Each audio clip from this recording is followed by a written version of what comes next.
আপোনালোকে দেখিছে নিশ্চয়কৈ খুব এটা দুৰ্ভাগ্যজনক কথা আৰু যিহেতু নেকি প্ৰকৃতি আচলতে ধ্বংসলীলা চলিছে।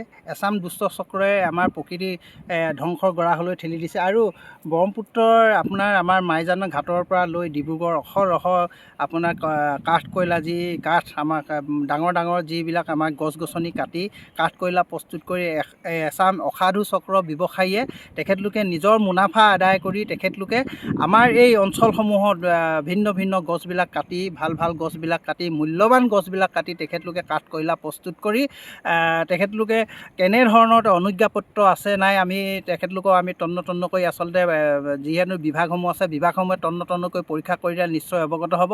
আৰু তেখেতলোকক আচলতে কোনে ৰক্ষণাবেক্ষণ দিছে, চৰকাৰে ৰক্ষণাবেক্ষণ দিছেনে নে অন্য কোনোবাই তেখেতলোকক ৰক্ষণাবেক্ষণ দি এনেধৰণৰ আমাৰ ধ্বংসযজ্ঞ চলাইছে। আৰু যিসকলে কাঠ কয়লাৰ লগত যিসকল জড়িত ব্যৱসায়ী আছে এই ব্যৱসায়ীসকলক অতি শীঘ্ৰেই মই প্ৰশাসনক অনুৰোধ জনাম যাতে তেখেতলোকে অতি শীঘ্ৰেই এই ব্যৱসায়ীৰ ওপৰত উচিত ব্যৱস্থা গ্ৰহণ কৰে আৰু তেখেতলোকক কাৰ্য কৰিবলৈ অনুৰোধ জনাইছোঁ। আৰু তেখেতলোকে হকে বিহকে ৰাতি দিন চিন নাই তেখেতলোকে আপোনালোকে দেখিবলৈ বা পিছফালে মোৰ পিছফালে কাঠ কয়লাৰ অহৰহ বস্তা আছে ইয়াত আৰু প্ৰত্যেকৰ গোটেই অঞ্চলটোৰ আধা ভাগ সৰহসংখ্যক মানুহৰ ঘৰতে এনেকুৱা ধৰণৰ কাঠ কয়লা আচলতে ইয়াক কোনে প্ৰশ্ৰয় দিছে আৰু চৰকাৰখনে কি কৰি আছে। আমাৰ যিবিলাক বিষয়া আছে বিষয়া আমোলাসকলে কি তেখেতলোকে এনেকৈ কমিশ্যন লৈ তেখেতলোকে ইয়াত হাত সাৱটি বহি আছে ইয়াত তেখেতলোকে কাৰ ছত্ৰছায়াত চলি আছে।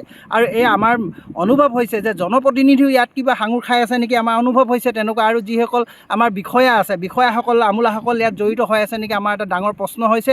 আমি সদৌ অসম মটক যুৱ ছাত্ৰ পৰিষদ ডিব্ৰুগড় জিলা সমিতিয়ে তীব্ৰ গৰিহণা জনাইছোঁ আৰু ইয়াৰ ওপৰত যদি অতি শীঘ্ৰে ব্যৱস্থা গ্ৰহণ নকৰে কিন্তু আমি অনাগত দিনত আমি হাত সাৱটি বহি নাথাকিম। আৰু কাঠ কয়লাই আপোনালোকে দেখিছে এখন ৰমৰমীয়া বেহা আৰু ডিব্ৰুগড়খনত আমাৰ ডিব্ৰুগড় মাইজানৰ পৰা লৈ ডিব্ৰুগড় আমাৰ বিভিন্ন অঞ্চলসমূহত এই কাঠ কয়লাই ৰমৰমীয়া এটা বেহা চলিছে। এটা ডাঙৰ চিণ্ডিকেট বুলি ক'ব লাগিব এই বৰ্তমান সময়ত এটা চিণ্ডিকেট। এই চিণ্ডিকেটত আচলতে কোন কেনেকৈ জড়িত হৈ আছে ইয়াৰ ওপৰত অতি শীঘ্ৰেই যদি তদন্ত নকৰে কিন্তু আমি অনাগত দিনত ইয়াৰ ওপৰত আমি সমজুৱাভাৱে কাৰ্যসূচী ল'বলৈ বাধ্য হ'ম। আৰু জিলা আয়ুক্ত মহোদয়ক অনুৰোধ জনাইছোঁ যিবিলাক আমাৰ ডিব্ৰুগড় জিলা যেনেধৰণৰ কাৰ্যক্ৰমণিকাবোৰ চলি আছে ইয়াক অতি শীঘ্ৰে আপুনি ইয়াত বন্ধ কৰিবলৈ আপোনাক আহ্বান জনাইছোঁ। যদি আপোনালোকে এনেধৰণৰ কাৰ্যবিলাক আপোনালোকে প্ৰশ্ৰয় দিয়ে এনেকুৱা ধৰণৰ কাৰ্যবিলাকক যদি আপোনালোকে যদি নাকি লগাব নোৱাৰে তেনেহ'লে ৰাইজৰ ওপৰত এৰি দিবলৈ আমি সদৌ অসম মটক যুৱ ছাত্ৰ পৰিষদে অনুৰোধ জনাইছোঁ।